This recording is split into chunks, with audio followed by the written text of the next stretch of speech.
ó wá pẹ̀gbẹ́ ẹ̀ jáde àbí kí ló dé. àtúnjẹ dá mi mo ka orú mu mi. orunú mú ẹ. Màámi ẹ máa wo lẹ̀wẹ̀ má dára yín láàmú ẹ jókòó. kí ló dé ògbọ́ ẹgbẹ́ ẹ sọ pé orun mú láti inú. wọ́n tún ti gbá wọn ni. ege. kọ́sítọ́mà dáadáa ni wọ́n. ó tún ti lọ dowó nù lọ́dún. Màámi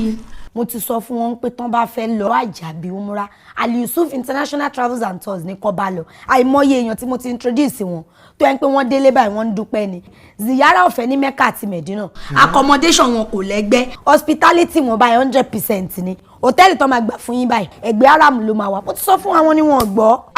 Ali Yusuf.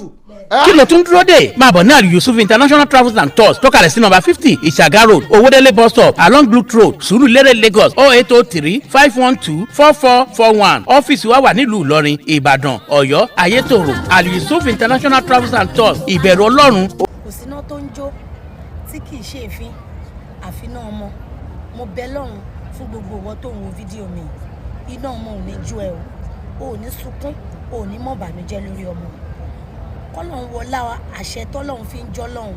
wàá ṣe àṣeyọrí lórí àwọn ọmọ yẹn á ní àlùbáríkà tó pọ̀ wọ́n á ṣoríire ní agbára Ọlọ́run ẹrù tálábíàmọ̀ ò kí ń tú wọn ò ní gbé wáká ẹ mọ́lé o ò ní rí kú ọmọ àwọn ọmọ ẹ tó jágbàlagbà wọn ò ní jábìkú àgbà àwọn eléyìí tó jọ ọmọdé náà wọn ò ní jábìkú ọmọdé fún ẹ lágbára Ọlọ́run àwọn ọmọ wọn á dirú wọn á dìgbà fún ẹ àwọn tó ń kàwé nù wọn ìmọ̀kéw ìmọ̀wé Ọlọ́run á fi yé wọn àwọn tó ti níṣẹ́ lọ́wọ́ irinṣẹ́ wọn kò ní dojú ìjà kọ wọn o ní agbára Ọlọ́run á wọlá àlùbáríkà ọjọ́ èní tó jẹ́ ọjọ́ Jímọ̀ ò ní mọ̀ bànújẹ́ lórí ọmọ ẹkún àárọ̀ ẹkún ọ̀sán ẹkún alẹ́ ẹkún oṣooṣù ẹkún ojoojúmọ́ ẹkún ọdọọdún ò ní sùn kankan lórí àwọn ọmọ yìí ọ̀làlá haúlá wàlà kùwátá ìlà àbílà àlèlà azim àmín àmín àmín yàlla. Abdulmajid Muhammadu Yusuf Ọlọ́run dákun bá ṣàánú ọ̀gá wa o ẹ dákun ẹ bá ṣàmì dáadáa ẹni gbogbo ọ̀sẹ̀ tí wọ́n ń ṣẹlẹ̀ yìí Ànábì wa Muhammad onítòsí lẹ́yìn ó ṣe lọ ọ̀rìn àjò láyé lẹ́yìn òní rí àwọn nǹkan tí ó mọ̀ pínlẹ̀ mi ìyẹn lè máa múrin àjò ọdún níwájú máa múrin àjò pé kájúà ó gbà wọ́n lẹ́sùn bí lẹ́la bí láìláìlá wa a sínú agent tó jẹ́ ti burúkú àmọ́ gbogbo nǹkan kọ́dọ́rọ̀ la ó yí Ọlọ́run ọba bó ṣe ní ó jẹ ni ẹni tó sì ṣe bẹ́ẹ̀ òun náà ń tọrọ àforíjì tọrọ lọ sọ pé iná ńlá á gàfúrún rọ̀hìn àwọn náà foríjì àmọ́ gbogbo tó bá ṣẹlẹ̀ bẹ́ẹ̀ fẹ́ bá lọ sí hajj wàlá ẹ̀mí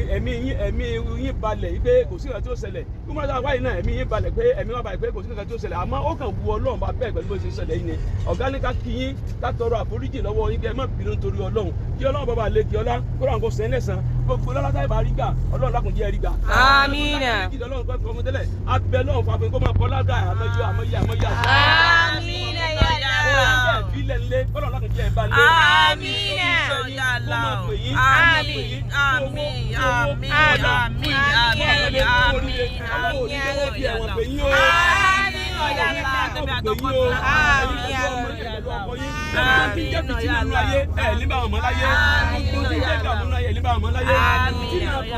ìtìnà gbangba Ọlọ́run níjọ́ tó bẹ̀rẹ̀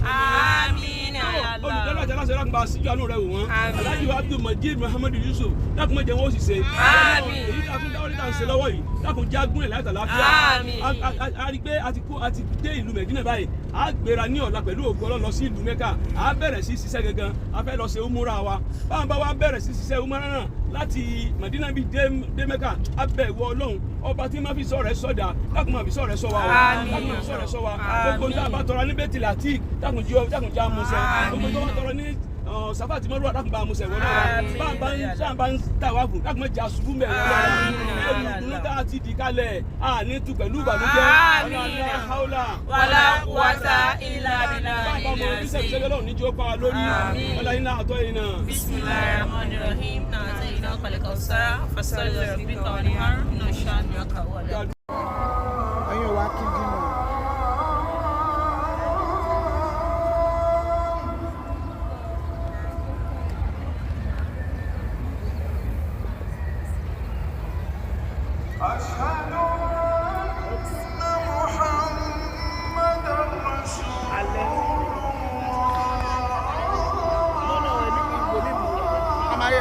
Bá ti kírun kan máa pè yín àtọ gate.